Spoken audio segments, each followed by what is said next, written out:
Welcome to Legion Builds, where I guide you on how to bring your favorite fictional characters into Dungeons & Dragons. This video and all my content is made possible by my Patreon supporters, and it's dedicated to everyone who subscribes to my channel. You're all the reasons why this keeps going. Join the Legion today at patreon.com/63rdlegion for free and help decide next week's new character. Joining my paid tiers allows you early access to my content, a shout out in my videos, homebrew D&D items for your games, and a chance to play some D&D in the Patreon community. We now have a Discord. It's just getting started, but we have some future plans coming, like events for Discord members and Patreon members.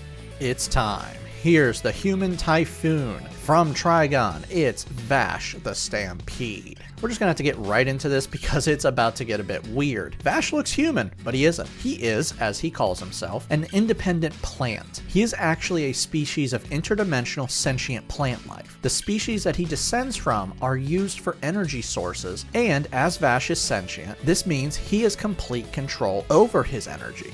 When he does this, Vash can enter a form called Angel Mode. Once in this form, he takes on a more angelic appearance, including wings. In this form, he can fly by manipulating gravity, attack with his wings, create barriers, teleport, and then there's his angel arm. This basically allows him to transform his arm into a massive weapon that acts as a conduit for his powers, allowing him to unleash powerful blasts of energy that can level cities. Vash actually doesn't like to use his abilities, but instead focuses on his amazing marksmanship skills using his trusty pistol or his cybernetic arm gun. Regardless of if he uses his powers or not, Vash is gifted with enhanced reflexes, strength, and a healing ability, though this has its limits. He's also over 130 years old, but appears as if he's 20. Outside of combat, Vash is a lovable goofball, or at least that's what he makes people think. He's actually a very tortured individual who has a lot of guilt and pain over his past. This has led him to refuse to heal his numerous battle wounds to remind himself of his purpose, to stop his twin brother from hurting people.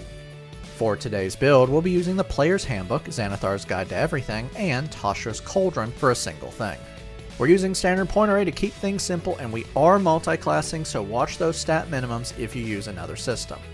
Make Dex 15, Charisma 14, Wisdom 13, Con 12, Strength 10, and we're going to be dumping Intelligence with an 8. People think you're dumb, but you're not. We have to sacrifice something, and Intelligence is really the only thing we have that won't feed into the overall build. Vash is an independent plant, a species of interdimensional energy plants. Yeah, it's weird to say that again. ASMR will work. What? ASMRs have an interdimensional lineage and can control energy. There's nothing in D&D that says the lineage doesn't have to be because of a divine plant. Celestial Resistance gives you resistance to necrotic and radiant damage. Dark Vision lets you see in darkness as if it's dim light out to 60 feet. Healing Hands allows you to magically heal a creature you can touch, like yourself, with an action. You have a total number of d4s equal to your proficiency bonus, and when you use your action to heal, you roll the dice to restore the HP. You can do this once per long rest. Lightbearer gives you the cantrip Light. This lets you imbue an object you are holding with the ability to shed light out to 20 feet for 1 hour. To finish out your lineage, you know the language Common and 2 more of your choice. For background, place +2 into Charisma and +1 into Wisdom. For your origin feat, Alert allows you to add your proficiency bonus to your initiative rolls, and you can swap with a willing ally in the initiative order before combat as long as neither of you are incapacitated. For skills, grab Insight and Persuasion. To finish out your background, take proficiency in Tinkerer's Tools to help maintain your firearms and your arm. Level 1 fighters start things off with 2 skills. Take Athletics and Perception. You're proficient in all weapons, armor, shields, and the saving throw strength and con. Fighting style grants you a fighting style feat. For this feat, archery adds +2 to your attack rolls with ranged weapons. Weapon mastery allows you to access special properties of your weapons. At the end of a long rest, you can choose 3 weapons you're proficient with, and now you can use their weapons' mastery properties. For some masteries you'll use, Pistol gives you Vex, which gives you advantage on your next attack against a creature you hit with this weapon before the end of your next turn. Musket gives you Slow. This reduces the speed of a creature hit with this weapon by 10 feet until the start of your next turn. That's it, unless you use modern weapons from the Dungeon Master Guide or your DM uses different firearms in their campaign. This is the only 2 I'm going to talk about. Second Wind lets you heal yourself with a bonus action by 1d10 plus your fighter level twice per long rest, and you regain a single use of this at the end of a short rest. Level 1 sorcerers begin with spell casting. You can cast spells using your charisma modifier, and you're starting off with 4 cantrips and 2 first level spells. Innate sorcery is a bonus action that empowers yourself for 1 minute. During this minute, your spell DC is increased by 1, and you have advantage on attack rolls when you cast a sorcerer spell. For your spells, Firebolt fires an energy blast out to 120 feet and deals 1d10 fire damage on a hit. Sorcerer's Burst fires an overloaded energy blast out to 120 feet and deals 1d8 damage of a type of your choice from fire, acid, cold, lightning, poison, thunder, or psychic. If you roll an 8 on the damage dice, you automatically generate an additional d8 of damage, and you can keep this going to generate a number of extra d8s equal to your charisma modifier. You just have to keep rolling maximum damage, which probably is going to be pretty rare. True Strike energizes your melee attacks. Attacking with a melee weapon, you can now use your charisma modifier for the attack and damage, and you can make the damage radiant. Shield adds +5 to your AC and automatically stops magic missile for 1 turn. Mage Armor increases your reflexes by giving you an AC of 13 plus your dex modifier for 8 hours when you're not wearing armor. You gain 1 more cantrip, have fun choosing. Level 2 fighters gain Action Surge. You can grant yourself a free action once per short or long rest. Tactical Mind improves Second Wind. You can now use your bonus action for Second Wind to add 1d10 to a failed skill check, and if you still fail the check, you don't lose the use of Second Wind. Your character level 3 and you gain a new feature from your ASMR lineage, Celestial Revelation. Using your bonus action, you activate Angel Mode. For 1 minute, you transform, and while you have 3 options, we're only going to talk about one of them because it fits the lore. Heavenly Wings calls forth wings, giving you a flying speed equal to your walking speed, and once per turn, when you deal damage from an attack or spell, you can deal an extra radiant damage equal to your proficiency bonus. You can do this once per turn. You can transform once per long rest. Level 3 fighters now have access to their subclass. Samurai from Xanathars is going to make you a hero. First, you gain a new skill, Take History, because you were there for most of it. Fighting Spirit allows you to give yourself advantage all weapon attacks on your turn by using a bonus action. You can also give yourself 5 temporary HP. You can do this 3 times per long rest. Level 4 fighters earn our first ability score improvement, Let's Grab a Feat. Gunner from Tasha's adds +1 to your dex. Additionally, you can now ignore loading properties to firearms such as your pistol, and being within 5 feet of an enemy doesn't impose disadvantage on ranged attacks. You now have 3 uses of Second Wind and 4 weapon masteries. You've hit character level 5, raise your proficiency bonus to +3. Firebolt and Sorcerer's Burst now deal 2 damage dice each, and True Strike now deals an extra 1d6 radiant damage on a hit. Level 5 fighters receive extra attack. You can now attack twice with a single attack action. Tactical Shift allows you to move half your speed when you use Second Wind, and this doesn't provoke an attack of opportunity. Level 2 sorcerers learn Font of Magic. You can now generate sorcery points that you can use to generate new spell slots, burn spell slots to regain sorcery points, or use with other features later on. You have a number of sorcery points equal to your sorcerer level, and you regain all used sorcery points at the end of a long rest. You also learn Meta Magic. These allow you to spend sorcery points to alter your spells. You gain 2 at this level. You can only use 1 Meta Magic option on a spell unless the option states otherwise. For these options, Distant Spell costs 1 sorcery point, and if the spell has a range of 5 feet or more, the range of the spell is now doubled. Also, if it has a range of touch, the range is increased to 30 feet. Seeking Spell costs 1 sorcery point and allows you to re-roll a spell attack dice. You can use this with another option. For your new spells, Jump gives you a jump distance of 30 feet by spending 10 feet of your movement when you jump for 1 minute. Feather Fall slows your descent down for 1 minute, stopping all fall damage if you hit the ground while the spell is active.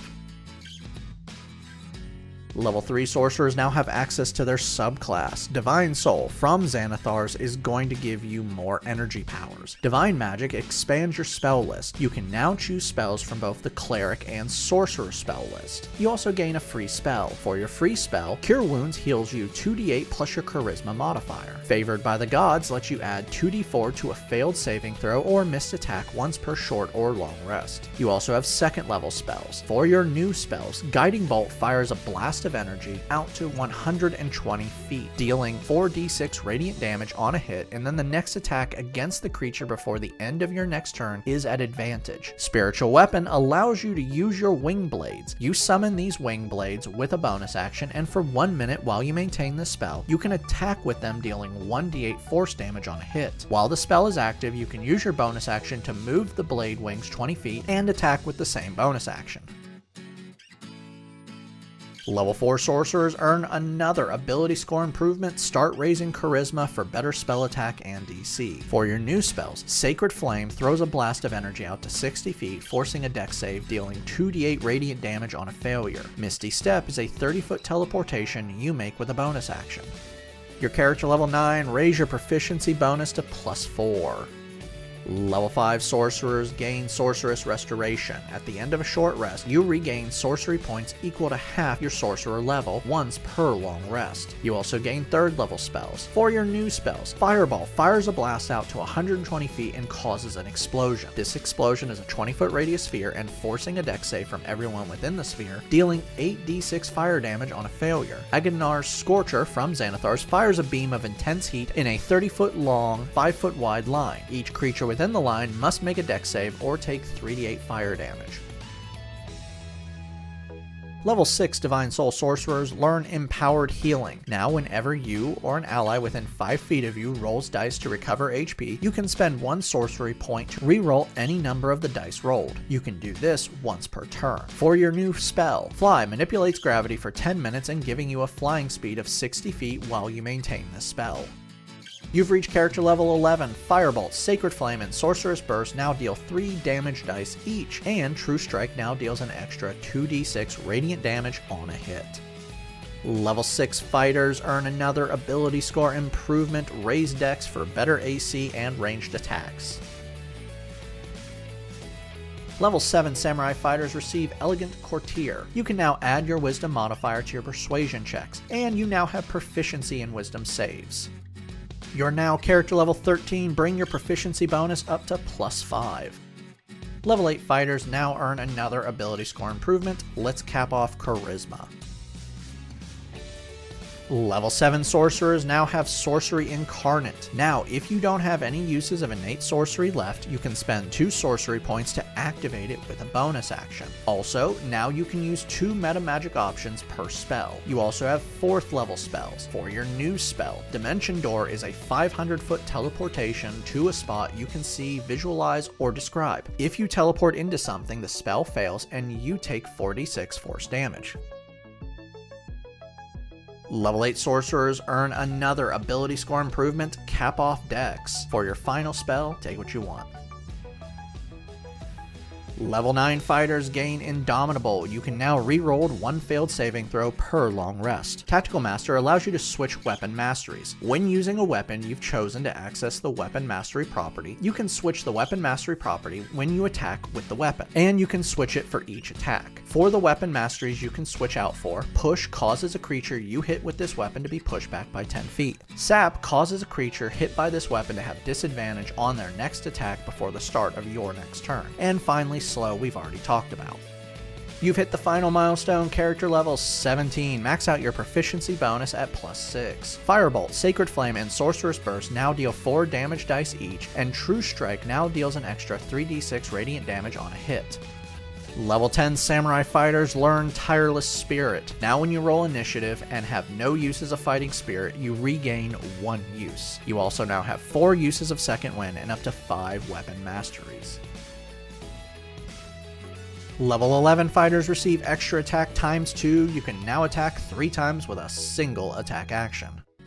Our final level is level 12 fighters, and you earn our final ability score improvement, and now you have access to epic boons. For your boon, Boon of Fortitude adds +1 to any stat you want. I'll let you choose which one, and then adds +40 HP. Also, when you heal, you regain HP equal to your con modifier, which is just +1 once per turn. Now that we've reached level 20, let's recap.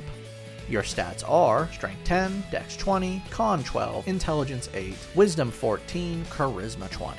Your total class levels are Fighter 12, Sorcerer 8. Let's dive in.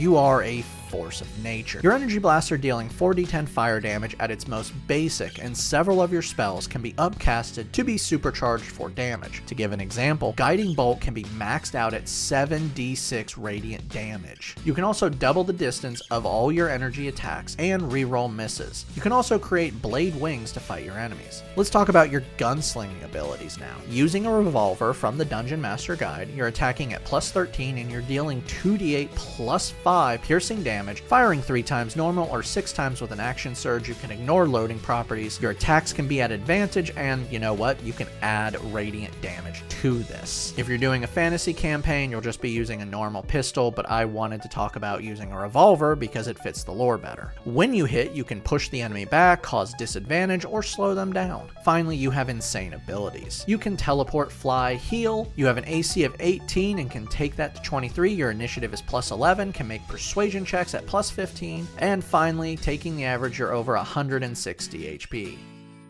Downside: you have some abilities that aren't fully at their best capabilities. For instance, your Elegant Courtier is only adding plus 2, and your Boon of Fortitude is only giving you an extra 1 HP when you heal. You're also a big dummy with a -1 to intelligence. That is not the most targeted stat by spells, but still it's a rich target.